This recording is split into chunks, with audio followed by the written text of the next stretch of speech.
31 disposals, 11 contested, 6 inside 50s, 3 goals. I bet you Barry Cable's enjoyed his play tonight, as well as North Melbourne's.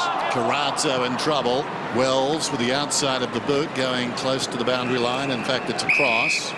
So Carlton get the footy back. Jamison, who had a horror start to the night, goes short. McLean still only 26, coughs this one up, and Harvey steps around Curnow and takes the mark. At 34, possibly intended to go the free agency route in a few years. There's the short one from Harper down towards half forward, taken low down by McMillan. So McMillan 60 metres out. Well, that's terrible marking by Carlton. It's coming unglued now. He knows it. If Boomer could sort of push up towards 400, Dennis. I mean, he'll get to, you know, about the 345, 350 mark this year. Yeah. Still looks like he's got plenty to offer, doesn't he? I mean, he's still a dangerous player. He's still got his run, still got his speed. Here's Bastanak. Found himself metres in the clear. Kick is on the way, and it's good.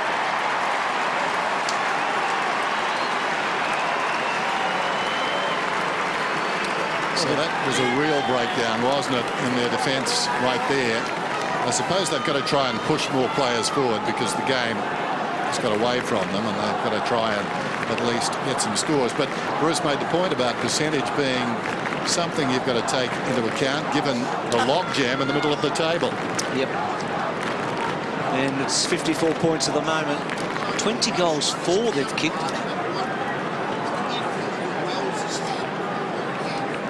So North Melbourne started tonight on 104%. Carlton started on 108. You can see that they've reversed those roles. North in the 8 tonight. Of course, if the Saints win tomorrow night, they'll go back. But there's been a massive turnaround, hasn't it? Huge night for North, and really a body blow for the Blues. Judd forward, and the mark taken by Ferrito. He's played 105 out of the last 106 games, Ferrito. The only time he's missed is when he was suspended against the Swans. So he's been a durable player, Ferrito. Good size, isn't he? Out wide, good kick. Wells. Well, if Judd's been the best midfielder tonight, I guess Wells has been a pretty close second, and Swallow on his back as well. Here's Harvey. And Harvey, good kick to Thomas. That might be 50. He's had a great balance of kicking handball in his game. Wells, 18 kicks, 8 handballs. You want him kicking the footy. There's such a beautiful mover, beautiful distributor when he's got the ball in hand with a bit of space. Well, Brad Scott's always sung his praises, Wells, as an inside-outside player. Yeah. He was a player that took a while, I think, for everybody to feel like he was a number 2 draft pick and playing up to, but now he's having a huge career. He's had 8 clearances tonight, so he's actually certainly got the ball in tight as well. He's North Melbourne's Judd in many ways, isn't he? He's their absolute star player. And Thomas has kicked 3 goals tonight, and North go to 21 goals for.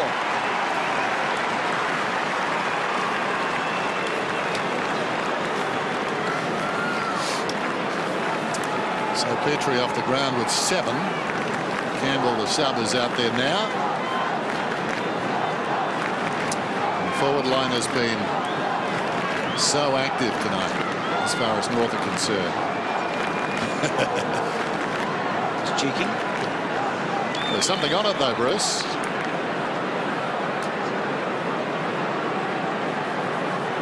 Clearly something on this footy. Didn't want to dirty the white jumper, did he? Go on the navy blue one. On in the middle of the 34. No birds getting here. It's Friday the 13th though, Den. No, no, crazy things happen. Caracho back to Murphy. To Lucas. Lucas came into the match when Tui had to withdraw minutes before. Yaron, good kick. I've said a couple of times, I think Collins has been okay. Yeah, he has been good. He was the sub. He got a start when Tui went off. Collins short. McLean. He's over 20 as well. McLean, not a great kick though. And Bastanak gets it across. Terrence kick out wide. Here's the one-on-ones. Thomas, well done. Little kick inside. Adams is such a consistent, honest player, Adams. He's one of Brad Scott's absolute favourites. That kick to a contest. Watson was getting back. Here's Yaron in time and space. And slow kick to Judd, who's taken a couple of really solid marks tonight.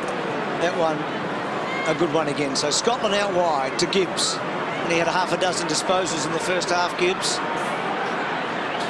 Bit nimble there for Bastanak. Goes in short. Barely the distance. Carranzo's got the footy.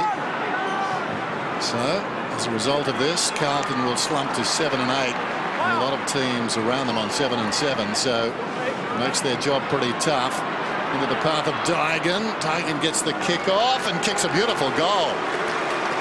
Ferretto had his hands on him, but it didn't distract Dygan.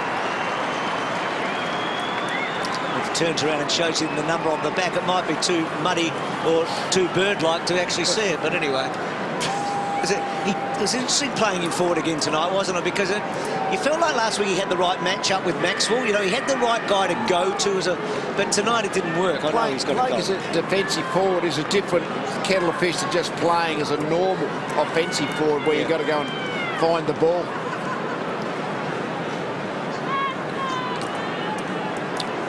Tom, Lee, where are the wins for Carlton in the next 4? Well, they should beat the Western Bulldogs, but Richmond, Sydney and Brisbane all at home are 3 pretty tough games. Might only be 1. They probably need 3 of those 4, don't they, to stay alive, you'd think? Yep. They would now. They've got to get back to at least even Stevens. So, not the hardest draw of all time, but challenging. There are going to be so many 8-point games between now and round 23 concluding. This is one of them tonight. And North have got those 4 points and the percentage, and it'll feel like an 8-pointer. Well, they've got to win 5 games out of 7. I mean, that's a tough ask. So 3 out of those 4 lead minimum, would you think? Yeah. Because Carlton actually played St Kilda in the last match of the season. Now, you feel like there'll be something like that for one team or the other, don't you? The most you think is they might still be alive. Yeah. But the Saints going into that game. I don't think they'll be safe by then at the minimum. But Lee, you feel like the Saints might be alive at least, don't you, going into that one? Absolutely. So here's Tarrant then. I know we shouldn't be bumping up those youngsters, Bruce, but Basil Zemplis, who covered North Melbourne last week, told me they were certainties this week on the back of that performance last week. And this one just proves him further right. So Tarrant gets on the board. And what about the Kangaroos? Where are their wins here, do you think? Good chance in all of them, of course. I mean, that's where they should beat Melbourne and the Bulldogs, and good chance of beating both Richmond.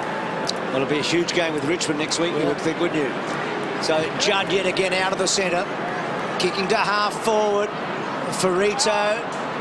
Grimer's handball was good to McMahon. And then McMahon out wide. Robinson got into the back of Swallow. Murphy with some terrific pace to Judd. What's he up to, Dennis, Judd? 34. So, and then Lucas forward. I think Juddy had 30. That's a good mark. Again, Grimer. That's the perfect way to play that situation, Keems. Your hands out of the back, use your body, and then extend at the end to take the mark. Judd's season highs 35 against Collingwood in round 3, so he might do that tonight. He goes short. I think he just did, Bruce. I looked at it moments before he got the footy. Just following his progress quite closely. Back goes Jamison, takes the mark, but easy to fall in love with North Melbourne tonight. They've been terrific. Gibbs goes across the ground. Robinson short to Murphy. Just hope now that North can push on and really make a charge of the finals. They deserve that. They've been very entertaining virtually every time I've seen them this season, with the exception of that game against Hawthorn down in Launceston. There's Lucas. But often in the past they've settled on crumbs instead of dinner, and hopefully that's not the case again this season. Judd taken down. I doubt it will be. There's a lot of spirit in this team, and we've got a bounce as Swallow takes the champ down. A man he grew up idolising, just in love apparently with the West Coast Eagles, Andrew Swallow. Now, of course, all that's behind him, and behind Judd too. There's the bounce, 35 metres out. Robinson gets high. Garland, can he regain some confidence? Not quite. We heard the term, we're going to hear the term a lot, this 8-point game. Like when you play a rival, you get the 4 points, you deny them the 4 points. And that's this game tonight. When North Melbourne win this game, it's going to be hard to think Carlton can actually get back over the top of Kangaroos from now on. Yep. Martin's kick into the centre. Thomas went hard there. Scotland. Watson off a step to half forward. And Dygan went really early there. He didn't time it all that well. McMillan. Again, this one-on-one footy is good for North. To Anthony. Anthony to half forward. Hansen had a really good second quarter when he kicked 3. He's been handy up forward, Hansen. He's kicked 8 goals in his last 4 matches now. Didn't play much in the early part of the season. Good kick to full forward. And then off the ground, Bastanak. And it's through from behind. You really get a sense of what North Melbourne and the coaching staff are trying to do with their team. They predominantly play a one-on-one, man-on-man defence. Brad Scott teaching the players to win their one-on-one contests, Bruce, and we're seeing some of the fruits of that work over the summer. And then you add the cream on top of that with the silky smooth of the younger midfielders coming through. 10-goal margin now. Curnow started on the bench tonight. This is when you hear about coaches coaching players to win contests. If it was that easy, there might be a lot of good players. If coaches could teach them all to be fantastic at winning the contest. I do think it's a bit of an innate art that players have sometimes. And there's certainly an art to recruiting those sort of players. Get them there in the first place. Identify the kids through the national championships who can win their own balls. A pretty good start. Swallow, he's got the football. He is trying, and the umpire will ball it up. One thing you've got to say throughout the crisis, Brad Scott was pretty cool. But it does highlight the contrast between a powerful club like Carlton and a North Melbourne. Brett Ratton had a lot more heat on him, and he'll be on again this week as he probably learns the word mathematical. You're mathematically still alive. I can see that coming out of it the next few weeks. It's hard to see Carlton making it from here. They just aren't playing well enough. Jamison, although last week was pretty good. That's the nature of footy. Jamison still going. Son of a gun, he lost it right at the finish there. Murphy staying on his feet. Tarrant diving in. Ball up. Gary Cable, the legend. He spoke to him too, Bruce. He'd be feeling pretty good. He certainly would be. It was a simple message he gave, there wasn't, but it made so much sense. Set the example. Yep. Campbell. Harper's kicked 2, running in, and he's kicked 3. They've got a few of those blokes that have kicked 3 tonight. End some.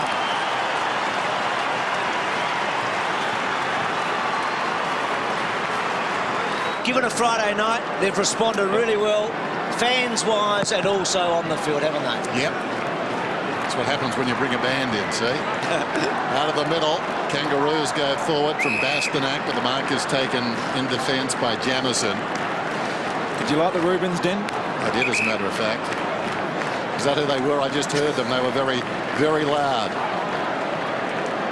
Moving back in the race. Initially, Murphy sliding in. The other number 3, Bastanak, an emerging player. Murphy and Bastanak battle after the football. And we'll have the ball up. And that's probably the only good news out of this bleak night for Carlton. He's going to be better for the run.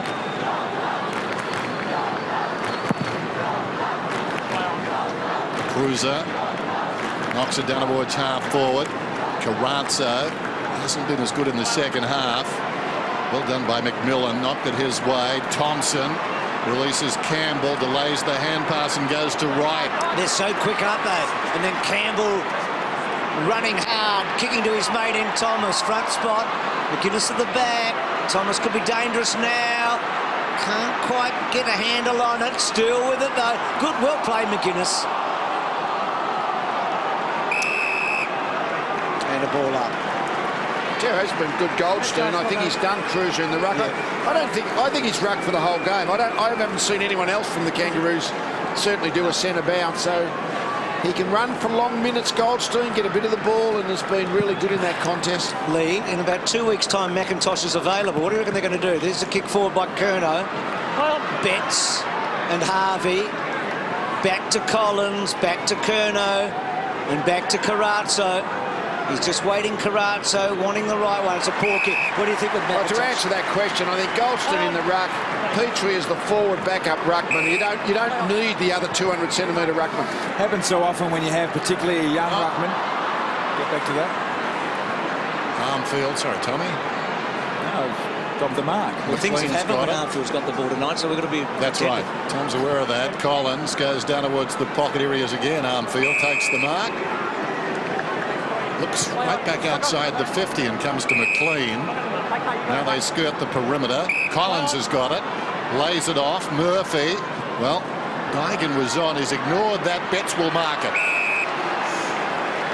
Just got some separation on the defender there, and Anthony couldn't close in time. You were saying, Tommy? Just with the young ruckman, often when they the nominal second stringer, an injury or an opportunity presents itself, and we saw with Cruiser last week, young ruckmen tend to like to have the line to themselves. Yeah. But, you know, when you've got a good thing, like Lee says, Goldstein's playing good footy, you've got that luxury of putting someone like a Petrie or even a Grimer or a Tarrant perhaps to run around. That's your best bet.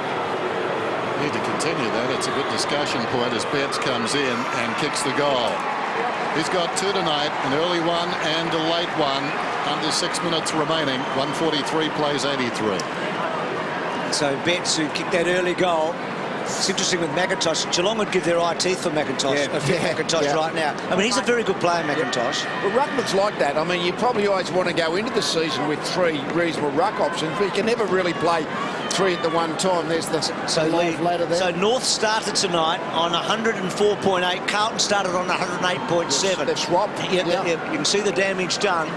It's going to be hard, as we say, for the Blues now, because the Saints and Richmond are favoured this weekend to win. Well, Fremantle are too. Richmond are the side that really need to do a number on the Gold Coast Suns. They've got their opportunity to build that percentage this weekend.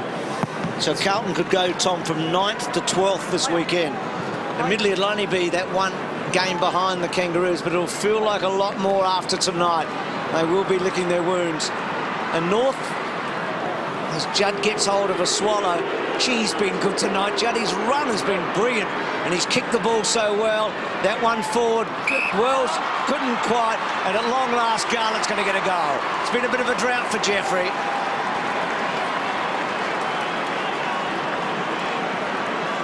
So if the Cats lose tomorrow night, that gap between Geelong and the 8th team is going to feel a whole lot harder. And Geelong play every other team in the 8th, so they've got some tough games to come.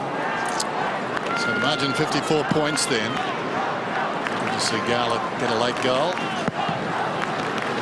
Turn him in the right direction. He's looked a man without confidence tonight. Robinson getting free. Robinson blocked. And getting a free. Zeeble upended him. Out wide into the path of Curnow, runs to 60 metres out, sends it down towards the pocket, and Grimer gets a fist on it. Just talking about those big guys, because Carlton had 3, well, the week before last, and suddenly it's been whittled to 1. So a guy like McIntosh, it becomes a big question, doesn't it? Do you keep him around as insurance? It's hard to fit him into that side because Petrie, as Bruce said earlier, is just the perfect second foil. Close to the 50 now. Curnow goes over his shoulder. Carrazzo. Garlett eventually lost it. Zeeble kicks it towards the outer side. Back goes Dygan, or rather Jamison. Wishes I stayed with Dygan. Goes short. Collins had it fisted away. Back comes Jamison again. Releases Yaron, who decides to run. Goes through midfield as Yaron. And that's a beautiful kick onto the chest of Henderson. So just finishing that discussion, I mean, McIntosh would have great currency around the league. That's the thing, isn't it? Yeah, no. Do you move him on? A lot of teams are looking for a good quality ruckman, and McIntosh is one. I just thought, just on Yaron, he's had 16 disposals, 16 kicks, which I guess if you kick the ball like him and you've got the speed like him, don't bother hand passing it. Take it on and finish it yourself. Well, Juddy weakened him. Now he's coming off Adams. There's Henderson. It's a flurry at the end from Carlton, but it can't disguise what happened earlier. Well, he doesn't kick the goal anyway, so less disguise. It's 53 points now. So here's Adams again. He's been in the wars tonight. It's that open shoulder when you really just extend. They're a bit spoken about that Judd Adams incident over the weekend. Just what, in fact, that's all about. What do you do about it? It'll be a great discussion point, I suspect. Bastinak getting it forward. Now Yaron had to go hard. Harper. Now, Dennis, I know you're a Juddy watcher.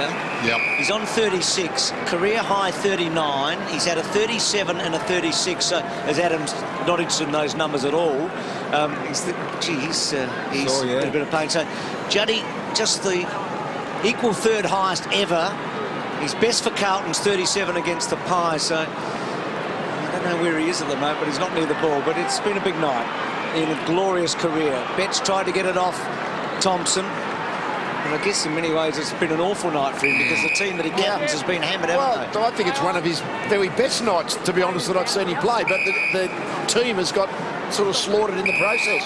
So now there's just a hold-up. Swallows hurt. I didn't see what happened. Might have been a clash of heads around that last stoppage. We'll have a look, Tim.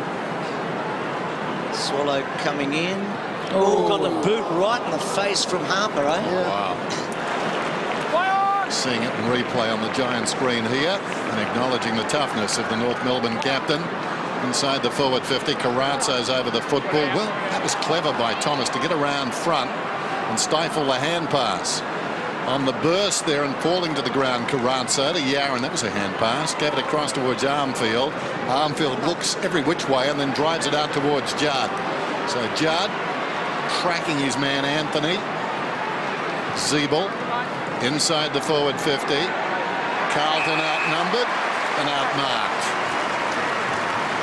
Henderson, or rather Hansen again, as they test Swallow. And every time tonight in the second term when Petrie was suddenly nullified to a certain extent, this guy picked up the slack. And again in this final term when Petrie came off, it's been Lockie Hansen making himself available on the forward line. Not a bad 1-2 punch if Hansen can keep up this form, because we know that Petrie can. Hansen, the Josh Kennedy shuffle, sends it on its way, and he kicks a goal. So he's got 4. Well, he's like Petrie in the sense if they get front position and they jump at the ball and their opposition can't get body contact, they've got a good upward reach and extension, haven't they? When they jump hard from the front position, their hands are a long way up. So very difficult to spoil. If you can spoil, the ball's going to drop short, which makes it easy for the Crummers. The highest point you see right there. Yeah, that actually looks a lot like Drew Petrie. Yeah, If you had a quick glance there. So that's his 4th contested mark and 4 goals. Continuing some pretty good form over the last month. I've been really impressed, Lee, with the overall balance and structure of the North Melbourne side. They have enough key tools, enough key backs, and some good inside mids and some good outside mids. Swallow looks okay. Hansen was taken 3 in the draft behind Gibbs. I mean, Gibbs was the number 1. Well, I mean, McIntosh obviously not there, but they got most of their team available, haven't they? I'm trying to think of certainly of their running brigade. That'd be close. I think they're all out there that I can call it a quick Lee, if you forget the Giants in round 2 this year, this is their highest score since 2007. So this has been an absolute night out. A massive stage for them. Their Friday night game, battling for a place in the 8, and they've come through with flying colours. They've kicked 24 goals, 5. It's been an amazing scoreline and a brilliant performance. Bastanak run down by Betts and gone. So the free kick. Any Betts? The uppie. So Betts, who's kicked a couple. That was a nice kick inside. McLean's been okay. He was really good last week. He's had a fair bit of the ball tonight. Murphy back, of course. Simpson away now for 4 or 5 matches. The thing about McLean, all the midfielders can find the footy, but so's their opponents. It's a question who's doing the most damage with the ball in hand. Well, that hasn't been Brock's strong suit over the stretch, has it? That's the issue, yeah. He sort of needs 5 or 6 more touches to break even, you feel. That's a good kick. Has it got the distance it has? So that's a goal. And Carlton keep that scoreboard ticking over oh so late. So they're approaching 100 themselves here. When you look at his numbers, Bruce, Brock McLean, he's had 25 disposals and at an efficiency rate of 84%. So, I mean, they're good numbers and good efficiency, but it doesn't seem to have that impact, really, and that's punch in the...